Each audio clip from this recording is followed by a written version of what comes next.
प्रत्येक निवडणुकीत मोठे आश्वासन, गाजावाजा आणि जनतेला भुलवण्यासाठी नवनवीन अजेंडे मांडले जातात। यावेळी महायुतीचा नारा होता, एक है तो सेफ है। पण 23 तारखेला निकाल लागल्यानंतर ज्या महायुतीने एकत्र येण्याचा दावा केला होता, तीच महायुती आता वेगवेगळ्या वाटांवर चालताना दिसते आहे। निवडणूक आचारसंहिता, खर्चाची मर्यादा आणि कायदे हे फक्त जनतेला फसवण्यासाठीच आहेत का, हा प्रश्न उभा राहतो। उमेदवारांचा खर्च मर्यादेची मर्यादा 40 लाख रुपये असली तरी प्रत्यक्षात निवडणुकीत पैशांचा पाऊस कसा पडतो हे सर्वांनी पाहिले। यावर कोणती कारवाई झाली? किती जागृत नागरिकांनी आपल्या लोकप्रतिनिधींना विचारले की दिलेली आश्वासने पूर्ण झाली का? ईव्हीएमवर आजही प्रश्नचिन्ह आहे। जर सरकारला स्वतःच्या कामगिरीवर एवढा विश्वास आहे तर बॅलेट पेपरने निवडणुका का घेतल्या जात नाहीत? याचे उत्तर कुणाकडेच नाहीत।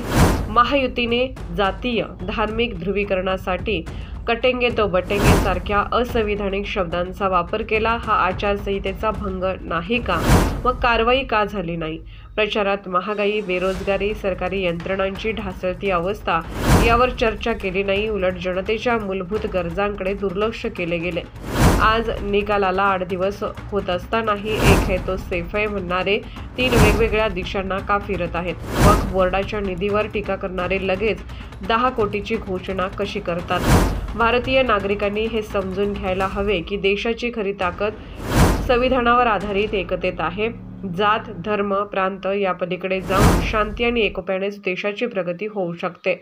राजकीय सत्तेसाठी होणारे खेळ व भूलथापांना बळी न पडता नेहमी जागृत रहा आणि आपल्या अधिकारांसाठी सजग व्हा। पहा जागृत, राहा जागृत। जागृत महाराष्ट्र न्यूज, मुंबई। जागृत महाराष्ट्र न्यूज चॅनलला आता आपण ट्विटरवरती देखील फॉलो करू शकता। तसेच जागृत महाराष्ट्राच्या वेबसाईटला भेट देण्यासाठी गुगलवर टाईप करा www.jagruthmaharashtranews.com। तसेच जागृत महाराष्ट्राला ट्विटर, इंस्टाग्राम, फेसबुक आणि यूट्यूबला फॉलो करा। तसेच बातम्यांना लाईक आणि शेअर करायला विसरू नका। धन्यवाद।